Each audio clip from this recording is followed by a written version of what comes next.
Welcome all of you to the 5th Annual Equality Conference and Gala. It's going to be an incredible and very busy day for us today.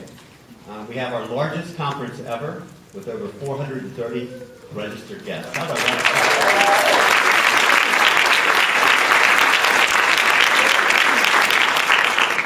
Now, that's the good news. The more challenging news is that we are in the same location we've been for the last 3 years, and happy to be back again at UNCG. But keep in mind that the breakout sessions may get fuller than they have in years past, so if you have one that you really would like to ensure you can attend, please arrive early. Let's appreciate the closeness and realize that it's representative of a huge increase in people who are fighting for LGBT rights in our state.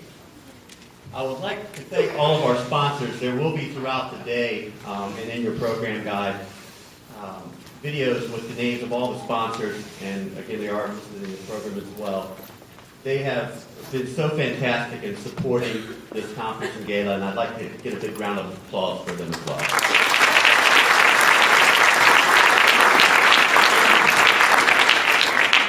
In the interest of time, I would like to ask all board members, staff members, interns, volunteers who are present to stand up. We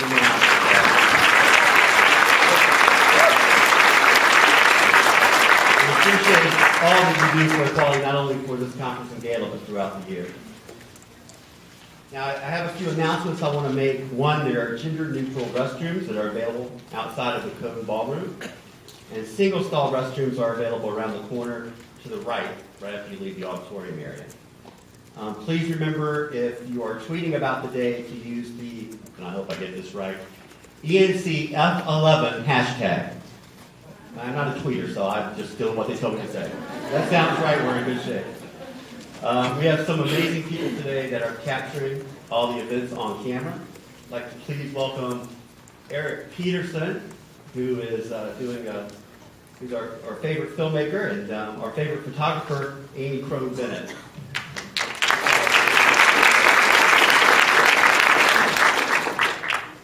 Now, many of you probably noticed the coffee and donuts that are outside of the auditorium area. During networking breaks in the pre-auditorium area, we will have things available during the day.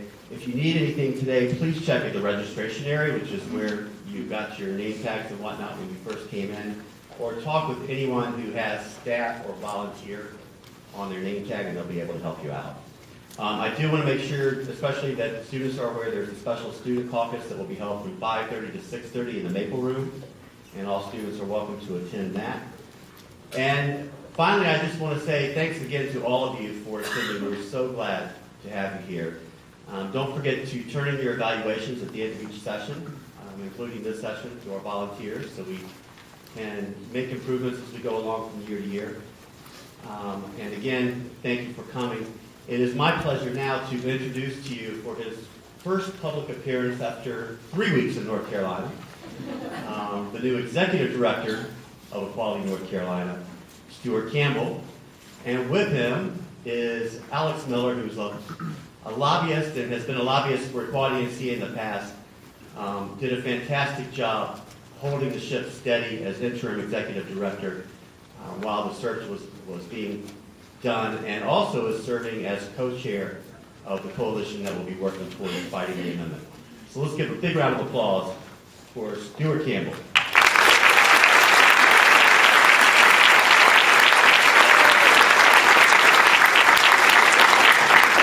Thank you, Rod. Good morning, everyone. I'm just thrilled to be standing here as the new Executive Director of Equality North Carolina Foundation. It's remarkable to be looking across at all the sea of folks out there who are dedicated to the cause of equality in North Carolina, and all of our supporters, advocates, allies, and members of the lesbian, and gay, and bisexual, and transgender community of North Carolina. I want to add my welcome to the 5th Annual Conference and Gala for the Equality North Carolina Foundation. This year's theme, which is We Are Family, was chosen specifically to highlight the notion that our families are just as important and just as valid as anyone else's. Today's conference, starting with this, the State of Equality Address, and continuing through our many workshops, are presented to you for your information and to provide you the tools that you will need to take away and advocate for the rights of LGBT community in North Carolina.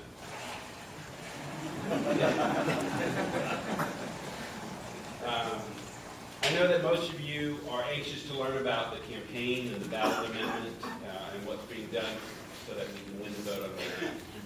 This morning's presentation will be covering that in detail and should address many of your questions.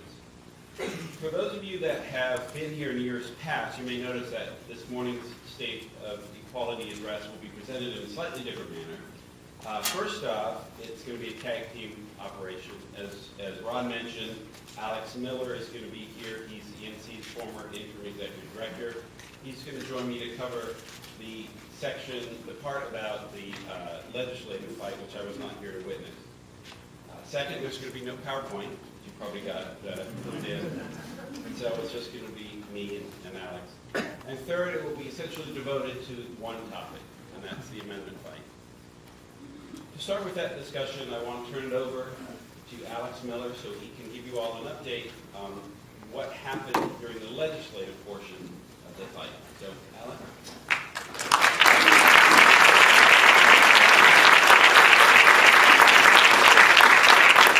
Thank you all very much, and also thank you to Stuart. I'm so glad to have you here and on board. I can see just from the short time that you've been here, they absolutely made the right choice in selecting you. I'm really excited to work forward.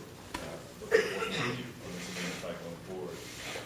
Thank you all for coming. Thank you for your interest and for your help and for all the time and energy and sacrifices that folks made during the legislative fight, which I was lucky enough to serve for Equality North Carolina during that time this summer as we fought the marriage amendment at the legislature. As a little bit of history, Equality North Carolina has led the fight against this marriage amendment every year since it was introduced for the first time back in the early 2000s, and has been successful in stopping the amendment at the legislative level every year until this year. And everyone here knows what happened during last year's election. The control of the North Carolina House and the North Carolina Senate flipped from Democratic to Republican control. With healthy margins in both chambers. In the Senate, they have already a 3/5 majority, which means something like an amendment to the Constitution, which needs a 3/5 majority, they can pass only with members of their own caucus. And the House majority is almost as significant. As soon as those chambers flipped, most of the pundits across the state and the folks who are watching North Carolina nationally said that without a doubt, without a question, the marriage amendment is going to be passed. And we had no chance to stop it, and really we shouldn't bother. And nobody involved with Equality North Carolina and with the movement and with the work we do believed that or listened to it. It was motivation for us to prove them wrong once again, as we have many times in the past. In years past, I worked with Equality as a lobbyist and worked with the organization as we pushed for the anti-school violence bill, also known as the bullying bill, which was passed in 2009. Again, having been told that that was not going to be possible, you can't get pro-LGBT legislation passed in the South, we proved them wrong. And we set out to prove them wrong again. And the first thing that we did was start to put together a coalition to help fight this thing in the legislature. We always work better as part of a team. We did that with the bullying bill, and we sought to do that again with this piece of legislation, trying to stop it. HRC, when I first started with Equality, I had this idea that the national groups and the state groups don't work well together. There's a lot of competing egos, there's a lot of territorialism, and I was a little apprehensive about working with HRC. And I have to say, I'm so happy and so thrilled to have been so wrong about that. HRC was great. They gave us some staff that worked out of our office under our direction, and were really generous with their expertise and knowledge and with their resources, and I really appreciated that.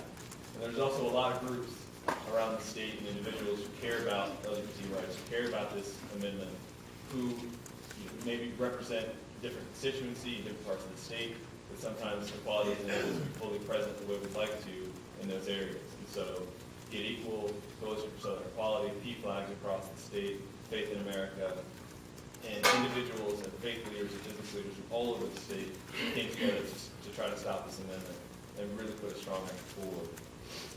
One of the most remarkable things that happened was folks that we were told from the outset would not be with us, would not speak out against this, came to be some of our best champions. We were told, I was told, to my face on several occasions, that the African American community would be against us.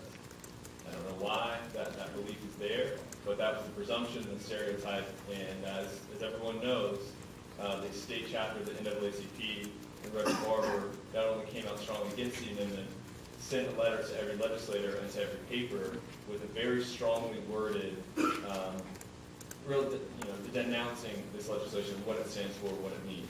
And that was a great surprise to many people and was a result of a lot of relationship building and a lot of trust building between our organizations. And I was so proud to see that run just before the vote and to really show some of those folks who told us exactly what they knew was true, they were wrong once again.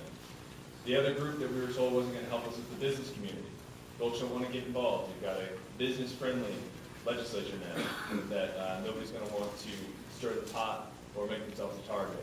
And business leaders from across the state, hundreds of business leaders from across the state, representing small businesses, medium-sized businesses, large corporations, some of the biggest corporations in our state, came together and spoke out with one voice that this amendment is not only wrong morally, it's bad for business.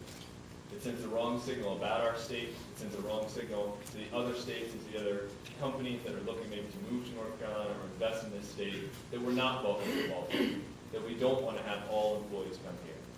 And in the current economy, anything that we do that sends that signal is absolutely devastatingly wrong. And that was a very clear message from the business community to the legislature. And unfortunately, not everybody heard it. On the day that the bill passed the Senate, there was a remarkable press conference in the legislative building where business leaders from across the state came forward one by one to the podium and spoke about their decision to come to North Carolina and how that we didn't have an amendment like this on the Constitution played into that decision. What something like this would mean for their workforce, or how it would make some of their employees feel less than, how they wouldn't be able to recruit the diverse, talented workforce that they need to succeed to this state if this amendment is passed. And a legislative leadership that prides itself and campaign on the idea of being business friendly, 2 hours later passed this amendment. And that's something that people are going to remember. So, again, we were told that this, given the majorities in the House and the Senate, this was going to pass easily, this was going to pass overwhelmingly. And in fact, not only were we able to push the legislators to the point where they had to take this amendment off the ballot in November, which we know from open mic gas and from inside notes that that's what they wanted to do. That the folks who are sponsoring this bill, one of the biggest reasons they wanted to do it is to put this on in November, draw a bunch of right-wing supporters out to the polls, and not only pass the amendment, but use those folks at the polls to help continue their agenda, continue to elect people who support it. They weren't able to do that. They had to take it off. The idea that they took it off voluntarily is absolutely wrong. They had to do it because they didn't have the votes to do it any other way. And put it on in May. So that presents a challenge that we have a much shorter time frame than we thought we might to fight it, but it also presents a great opportunity.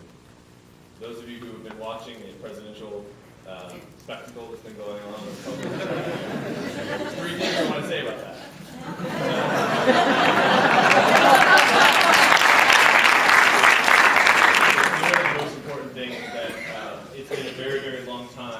North Carolina, with our late primary, has mattered at all in the Republican presidential primary selection.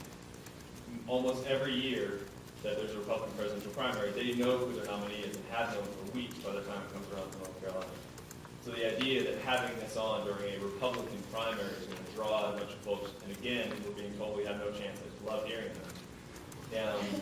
The idea that we're really going to have a hotly contested Republican primary between Herman Cain and Ron Paul, probably not. Right? So the truth of the matter is, this is going to be an amendment that's going to have to stand on its own. The folks who are pushing this are going to have to prove their case, and we're going to have to prove our case, and I like our chances to do that. Because every poll, every piece of anecdotal evidence, and everything we know tells us that the more folks learn about this amendment, the less they like it. The less likely they are to support it, the less likely they are to vote for it. And they're being sold. They're being told that this is exactly like state law. current state law defines marriage between a man and a woman. That's been in place since the 1800s.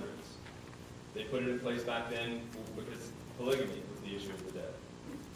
Current statutes had it in place since 1956. The Republicans on the floor repeated that lie, and it is a lie, that this amendment is the same as the current law. They repeated another lie, that Governor Perdue and Majority Leader Hackney and Attorney General Cooper voted for this exact thing in 1996, which they didn't. What they voted for in 1996 was a bill that said same-sex marriage performed in other states will not be legally recognized in North Carolina. Now, I'm not a fan of that bill, and I don't like what they voted for, but it's not the same thing. And these are the kind of lies that they have to push to try to get people to misunderstand this piece of legislation and not understand what this is about, because as soon as people find out what it's about, they realize how extreme it is, how much damage it would do, and they turn away from it. Late in the process, it became clear that between the House version of the bill, which was a simple gay marriage ban, and the Senate version of the bill, which was a superdoma, what it says is that a marriage between a man and a woman is the only legally valid union in the state. And that difference between the word union and marriage is so important. Because what it means is that no relationship, aside from a traditional marriage, will be legally recognized in the state. So any unmarried couple, the law does not consider that valid. And it's incredibly problematic. Our domestic violence laws, for example, are based in a legal recognition of a relationship. In other states, in Ohio, for example, their DOMA law, their superdoma law, was used to challenge the constitutionality of their domestic violence laws successfully. You had batterers getting out of prison, having their charges dismissed because of this thing. It took 5 years, millions of taxpayer dollars, and the state Supreme Court decision to settle this. So when they say this is exactly like the law, and this is just about a gay marriage ban, it's not. Not that a gay marriage ban wouldn't be odious on its own. But when they picked this fight, they didn't just pick it with us. They picked it with a lot of groups who care about folks who can't get married for whatever reason. Senior citizens who can't get married because they lose their benefits. People with disabilities who can't get married because they lose their benefits. Veterans, right? Unmarried couples, people who are engaged to each other. What they're saying is that a marriage between a man and a woman is the only relationship that counts. Senator Forrester, who passed on a couple of weeks ago, famously said that we need to get them, thinking a lot of people here, to change their lifestyle to one that we accept. And that's what this bill is really about. Their idea of what a family is. Their idea of what a couple is, and imposing that on everybody. And when the people of North Carolina know that that's what this is, it's going to fail. And our job is to make sure that they know. So the shame of passing this legislation the way they did is profound. They stripped out an old Senate bill, ran it through committee with no public input. We had legal experts on hand to testify about it. We had people who knew this, how this had affected other states on hand to testify about it. They refused public comment, ran it through one committee, and passed it all in one day. You don't do something like that. You don't do things that way if you're proud of what you're doing. And you don't do things that way if you're sure you got the votes. So the bill that we were told would pass easily, overwhelmingly, and whenever they wanted it to, was ran through and passed by one vote. Just one. In the South, with a Republican-dominated House and Senate. That is absolutely an effect of what the folks at Equality North Carolina, our partner organizations, were able to do, which we were able to do because of you. Because of the emails that you sent, because of the volunteer hours that you put in, making phone calls, writing emails, knocking on doors, talking to legislators, helping to raise money. We were able to do that. It was remarkable. And folks all over the country watched it, and now folks are watching us again. Because they've seen what we can do, and they're looking to see what we're going to do now. We've got 6 months to show it. So I have to say, I'm so honored to have been a part of this. Again, I'm back to my regular job as a contract lobbyist, but I couldn't stay away. So I'm working probably more hours on the campaign, getting that ready. You'll be hearing more about that when Stuart speaks. You'll be hearing more about that in the weeks to come. But we couldn't have gotten to where we are without all of you and everybody who's not able to be here who's involved in the process, especially without the amazing staff of Equality North Carolina, the amazing boards of Equality North Carolina, and all the volunteers who work with us. I really appreciate it so much. Thank you.